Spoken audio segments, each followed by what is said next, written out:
Hey family, so today I'll be showing you how to make this juicy garlic and herb turkey for Thanksgiving. You're never gonna regret this. Just look how juicy that is, guys. This turkey wasn't just juicy but also very flavorful. So the first thing I'm gonna do is to wash my turkey with white vinegar and water. You can skip this part if you don't like washing your proteins, and that's absolutely fine. The next thing I'm gonna do is to pat my turkey dry with paper towels, and then I'm going to dry brine. You could wet brine if you want. So for this dry brine, I'm going to use 3 tablespoons of kosher salt. So it's 1 tablespoon of salt per 5 pounds of turkey. My turkey is 17 pounds, so we're just going to do 3 tablespoons of salt. You're going to pop this in the fridge for about 12 to 24 hours. So you're just going to chop your herbs. I'll be using parsley, basil, and thyme. So for your compound butter, you're going to use unsalted softened butter, and the seasonings above, I'm going to list them in the video. So I'll go in with my herbs. This is excluding the dry thyme because I already put some ground thyme. So I'm gonna rub this all over my brine turkey. Guys, let me tell you something. When you bring your turkey out from the fridge, please let it rest for at least 30 minutes so that it will be room temperature. And also make sure you pat it dry so that the butter can stick on it. If not, you would have to melt your butter and just spread it there.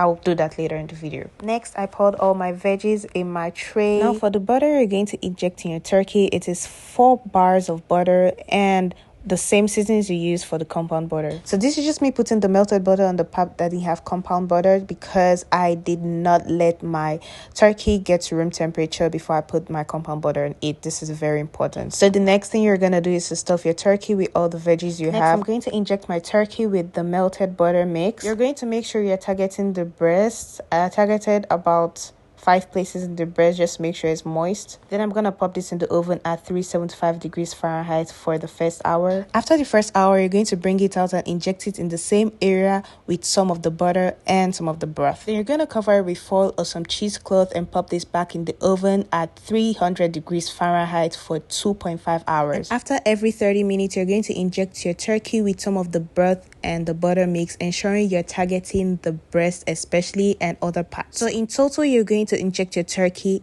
8 good times to get the juiciest turkey. And just like that, you're gonna get the juiciest and most flavorful turkey for Thanksgiving. Try this recipe and thank me later. Bye guys.